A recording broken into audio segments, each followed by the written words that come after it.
La ilaha illallah Muhammadun Rasulullah alaihi salatullah.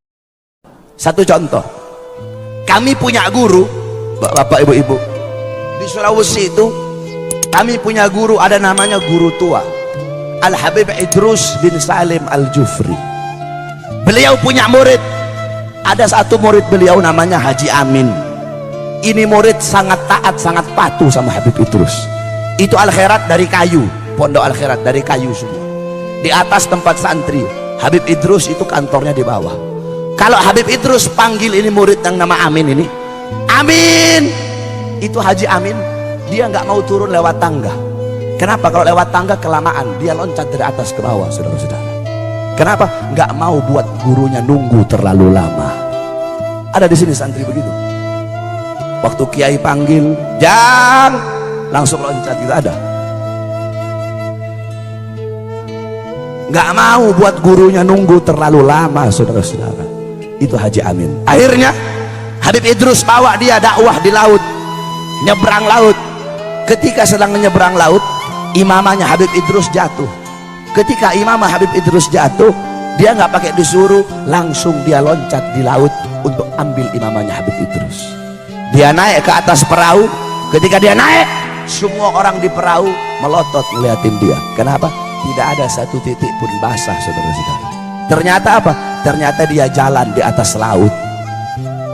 Kenapa Allah kasih keramat? Allah kasih keramat dia karena dia mengikuti sahibul karomat.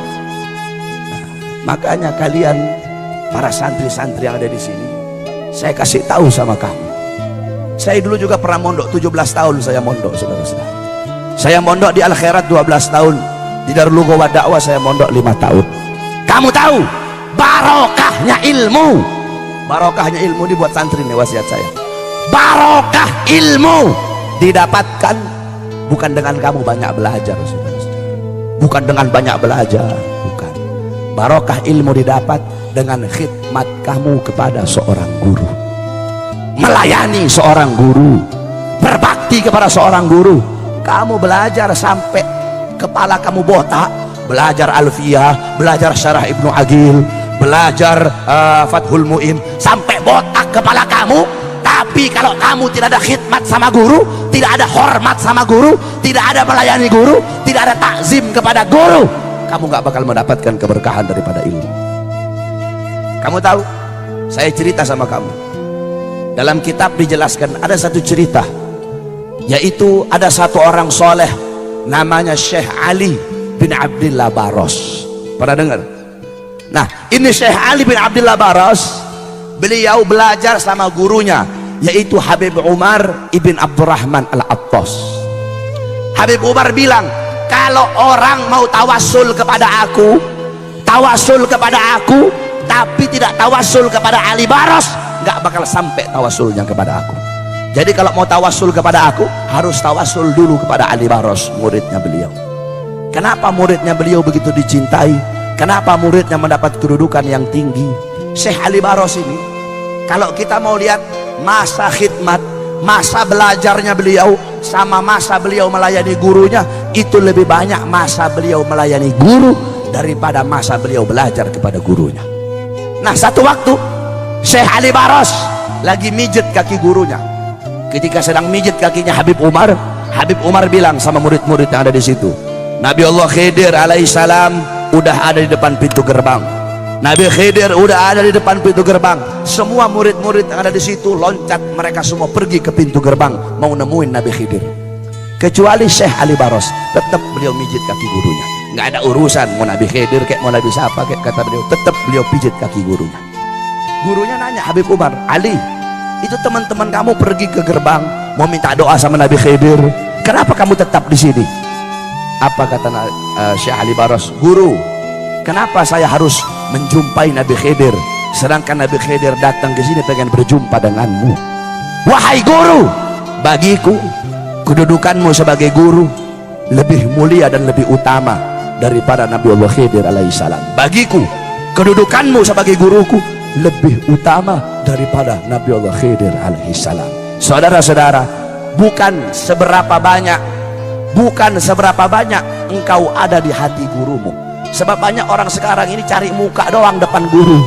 Santri-santri begitu tuh, cari muka depan guru, bukan seberapa banyak, bukan seberapa besar engkau ada di hati gurumu, tetapi seberapa besar gurumu ada di dalam hatimu, saudara-saudara. Abuya Maliki, Al-Habib Muhammad bin Alwi Al-Maliki, beliau berkata, ada 4 kategori santri itu. Santri ada 4 kategori.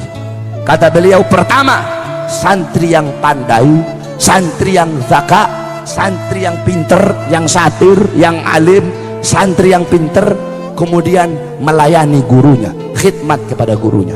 Ini golongan pertama. Golongan kedua, ada santri yang pinter tapi tidak melayani gurunya. Golongan ketiga, ada santri yang bodoh melayani gurunya.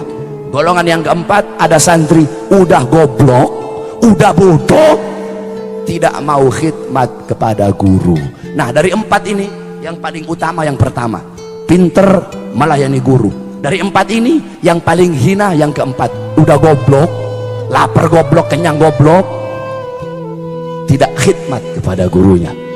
Kau tahu para santri, kalian para santri, ridhonya kalian Allah menyembunyikan 3 keridhaan.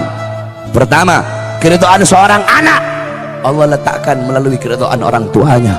Kedua, keridhaan kepada seorang istri Allah letakkan meridhoi keridhaan suaminya. Ketiga, keridhaan Allah kepada seorang santri melalui keridhaan gurunya. Ada satu cerita tentang ketaatan seorang santri kepada gurunya. Syekh Abu Bakar bin Salim, beliau punya murid Syekh Babakhromah namanya. Satu waktu Syekh Babakhromah mau belajar sama Syekh Bakar bin Salim. Kata Syekh Bakar bin Salim, kalau kamu mau belajar sama saya tes dulu. Saya tes, kamu cari gunung yang tinggi, loncat ke bawah. Lihat Syekh Bakar bin Salim itu. Akhirnya karena Syekh Babakhromah pengen belajar sama Syekh Bakar bin Salim, nggak apa-apa, dia cari gunung yang tinggi, kemudian dia loncat, saudara-saudara. Ketika dia loncat, udah ternyata nggak apa-apa.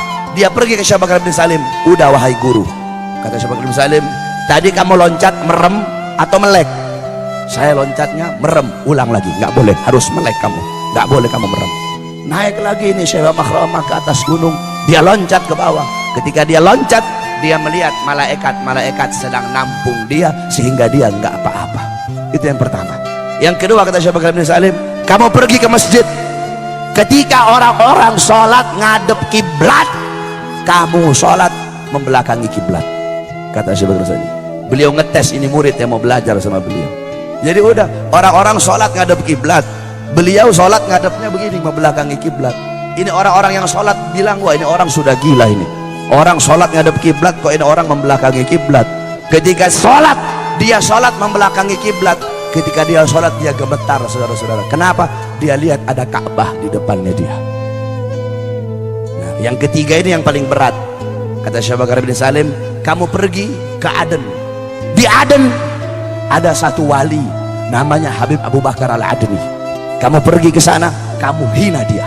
Wah, ini paling berat ini. Akhirnya udah dia menjalani perintah gurunya, dia pergi ke Aden. Dia bilang, wah Habib Abu Bakar lagi duduk sama murid-murid, kalau saya hina depan murid-muridnya, habis saya dihabisin sama murid-muridnya. Nah, Habib Abu Bakar kan wali, jadi walaupun dari jauh Habib Abu Bakar bisa dengar apa yang saya bilang. Ngomong dia dari jauh, ya Habib, setinggi-tingginya ilmumu, lebih tinggi ilmu guruku Syekh Abu Bakar bin Salim.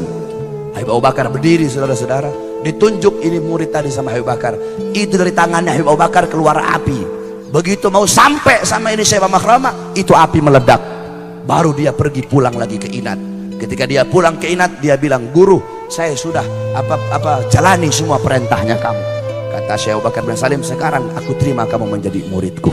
Nah, ini Syekh Babakhromah lihat tangannya Syekh Bakar bin Salim gosong. Ini beliau tanya, guru, kenapa tanganmu gosong? Iya, tadi aku menangkis apinya Al Habib Abu Bakar Al-Adni. Kalau aku nggak tangkis, kamu sudah mati saat itu juga. Lihat bagaimana ketaatan seorang murid kepada